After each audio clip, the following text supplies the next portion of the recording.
तो स्वागत करता हूं आप सबों का मेरे YouTube चैनल में, जहां मैं आज आपके सामने लेकर आ रहा हूं कक्षा 9 के पहला अध्याय भूगोल का भारत आकार और स्थिति।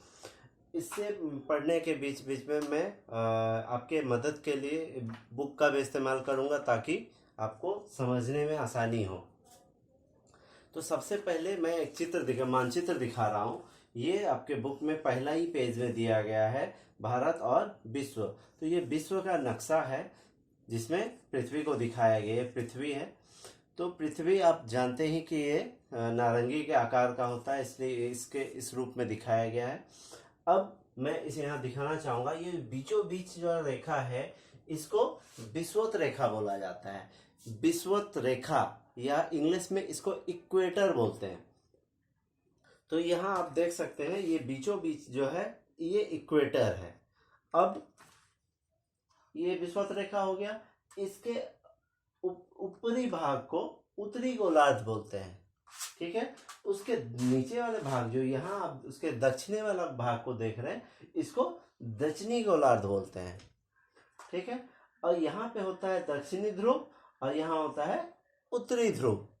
तो ये पृथ्वी को बांटा गया है। ये जो आप इस तरह क्षैतिज रेखा देखते हैं इसको अक्षांश रेखा बोलते हैं, और कुछ आप यहाँ पे लंबवत रेखा देख रहे हैं इसको बोलते हैं देशांतर रेखा। ये सोया हुआ रेखा को बोलते हैं अक्षांश और इस खड़ी रेखा को बोलते हैं देशांतर रेखा। तो यहाँ पे ये दिखाया गया है। अब भारत कहाँ है? भारत की स्थिति जो है वो उत्तरी गोलार्ध में है, और वो उत्तरी गोलार्ध में जहाँ कर्क रेखा है, कर्क रेखा भारत के लगभग बीचों बीच गुजरती है। तो भारत की स्थिति यहाँ पर आप देख सकते हैं। अब हम बात करते हैं कि भारत का आकार कितना है। तो भारत का आकार कितना है? इसका क्षेत्रफल जो है 32.8 लाख वर्ग किलोमीटर है, ठीक है। और विश्व के कुल भौगोलिक क्षेत्रफल का ये 2.4% भाग जो है वो विश्व के कुल भौगोलिक क्षेत्रफल, ये जो पूरा विश्व का कुल भौगोलिक क्षेत्रफल देख रहे हैं उसमें भारत का हिस्सा 2.4% है, ठीक है। अब भारत जो है विश्व का 7वां सबसे बड़ा देश है। 7वां सबसे बड़ा देश। तो पहला, दूसरा, तीसरा और छठा देश कौन सा है? तो उसके विषय में यहाँ मैंने बताया। पहला देश है रूस, सबसे बड़ा देश, फिर कनाडा, फिर संयुक्त राज्य अमेरिका, फिर चीन, फिर ब्राजील, फिर ऑस्ट्रेलिया और आखिरी में भारत। तो भारत 7वां सबसे बड़ा देश है। सबसे बड़ा देश रूस है। ये याद रखने वाली बात है। ये एग्जाम में बार बार पूछा जाता है कि भारत का विश्व में कितना स्थान है उसके क्षेत्रफल के अनुसार, ठीक है। अब बात करते हैं भारत की स्थल सीमा कितनी है। तो भारत की स्थल सीमा यहाँ पे आप देखिए, ये स्थल सीमा भारत का जो ये पूरा क्षेत्र है इसको स्थल सीमा बोलेंगे। तो भारत की स्थल सीमा कितनी है? जो ये ऊपरी इलाका यहाँ से जो देख रहे हैं ये, तो भारत की स्थल सीमा जो है 15,200 किलोमीटर है। यहाँ ये जो जमीन वाला जगह देख रहे हैं यहाँ से ऐसे करके जो है ये जमीन वाला इलाका, जो जमीन वाला इलाका है ये 15,200 किलोमीटर है। और भारत की तटीय सीमा 7,516.6 किलोमीटर है। ये तटीय सीमा, इधर समुद्र ही समुद्र है, और ये इलाका जो समुद्र का तटीय क्षेत्र है जिसमें ये भी शामिल है, लक्षद्वीप और अंडमान निकोबार भी शामिल है। इसका तटीय जो तट पर जो दूरी है वो लंबाई 7,516.6 किलोमीटर है, ठीक है। अब भारत की मानक याम्योत्तर के विषय में मैं बताना चाहूँगा। यहाँ पे आप देखिए, यहाँ जो विश्व में आप देखेंगे सूरज जो उगता है, सूरज उगने के कारण ही दिन रात होता है, ये आप जानते हैं। तो भारत में जो सूरज उगता है तो सबसे पहले सूरज भारत में यहाँ अरुणाचल प्रदेश में दिखता है, इधर इस साइड। तो यहाँ के समय और यहाँ गुजरात के समय में 2 घंटे का अंतर है। तो 2 घंटे का अंतर है, तो अगर हम लोग घड़ी को ना देखें तो हम लोग क्या समझेंगे कि अरुणाचल प्रदेश में सबसे पहले सुबह हो गया और गुजरात में तो बहुत लेट में हुआ, तो वहाँ का समय और अरुणाचल प्रदेश के समय में तो अंतर हो जाएगा। तो अंतर हो जाएगा तो यहाँ रहने वाले लोगों को परेशानी होगी। तो ऐसा परेशानी ना हो उसके लिए ऐसा समय लिया गया है जो उनके बीच का हो। तो बीच का कौन सा है, यहाँ आप देख रहे हैं ये डॉटेड लाइन जो देख रहे हैं, इसको मानक याम्योत्तर बोला जाता है। तो भारत में ये जगह है मिर्जापुर, जो कि इलाहाबाद के नजदीक है, उत्तर प्रदेश में। ठीक है। और इसी प्रकार जो मानक याम्योत्तर, जो भारत में तो मानक याम्योत्तर बोलते हैं, उसी प्रकार विश्व में होता है GMT, ग्रीनविच मीन टाइम, वो यूके में है वहाँ के टाइम। और वहाँ से हम लोग का जो समय है वो 5.5 घंटा का अंतर है। हम लोग उससे 5.5 घंटा आगे चलते हैं। जैसे कि अभी मान लीजिए आप यहाँ पे बज रहा है 5:30 बज के शाम हो रहा है, तो वहाँ पे ब्रिटेन में 12 बजा होगा। तो वहाँ से भारत के टाइम में 5.5 घंटे का अंतर है। अब मैं बता रहा हूँ कि भारत के राज्यों के विषय में हम लोग जानेंगे। तो भारत में कितने राज्य हैं, इसके अभी बहुत सारे बदलाव हुए हैं।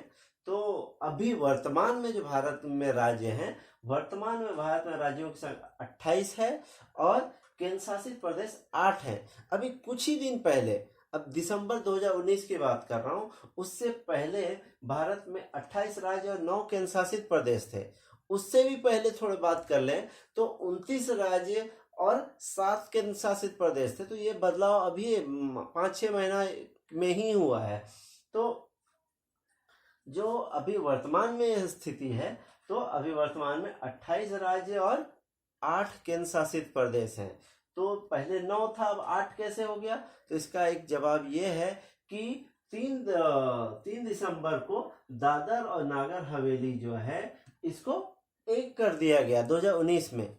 3 दिसंबर में इन दादर नागर हवेली, जो एक केंद्र शासित प्रदेश था और दमन दीव, जो एक केंद्र शासित प्रदेश था, दोनों को मिला दिया गया है। अब ये दोनों मिलके एक केंद्र शासित प्रदेश है।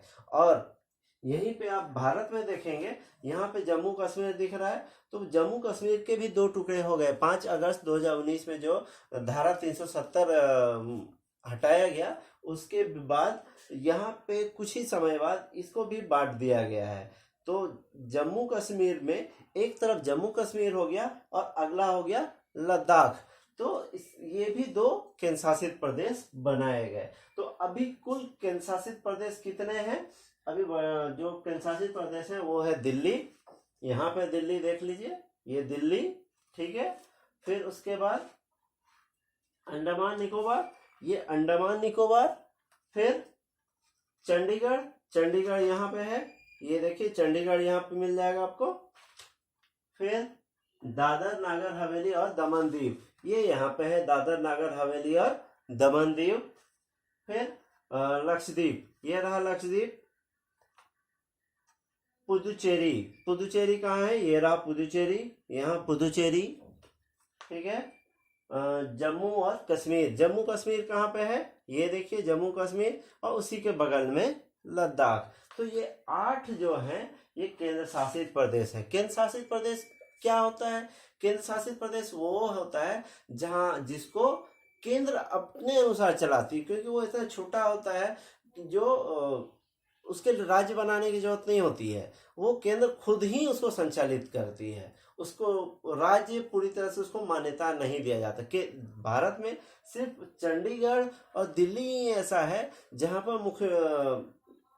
पे मुख्यमंत्री है, बाकी जगह मुख्यमंत्री नहीं होते हैं। बाकी जगह वहाँ पे उप राज्यपाल होते हैं जो कि इसको संचालित करते हैं, ठीक है। तो हमने इतना जाना। अब एक आप ही के बुक में क्वेश्चन सब पूछा गया है जिसका मैंने यहाँ पे जवाब दिया है, जैसे कि पश्चिमी तट और पूर्वी तट पर केंद्र शासित प्रदेशों की संख्या बताइए। तो इसके बताने के लिए यहाँ से भी मदद लेते हैं। पश्चिमी तट किसको बोलते हैं? ये इलाका जो है, ये इधर को पश्चिमी तट बोलते हैं और इस साइड वाले को बोलते हैं पूर्वी तट। तो पश्चिमी तट पर कितने केंद्र शासित प्रदेश हैं? तो साफ साफ है, अभी मैंने आपको दिखाया, ये दमन और दीव और लक्षद्वीप ये पश्चिमी तट पर हो गए। तो मैंने यहाँ पे लिखा भी हुआ है, पश्चिमी तट पर केंद्र शासित प्रदेश दादर नागर हवेली, दमन दीव और लक्षद्वीप। उसी प्रकार अगर इधर बात किया जाए पूर्वी तट पर कौन कौन सा होगा? पूर्वी तट पर ये पुदुचेरी होगा और अंडमान निकोबार होगा। तो 2 है यहाँ भी। ठीक है, अब हम बात करते हैं कि क्षेत्रफल के आधार पर सबसे बड़ा राज्य कौन सा है। तो क्षेत्रफल के आधार पर ये राजस्थान, यहाँ देख रहे हैं, राजस्थान सबसे बड़ा है और गोवा सबसे छोटा राज्य है। तो सबसे बड़ा राज्य क्या है? राजस्थान, और सबसे छोटा गोवा है। तो अभी के वीडियो में इतना पढ़ते हैं, बाकी अगले वीडियो में बताता हूँ। धन्यवाद।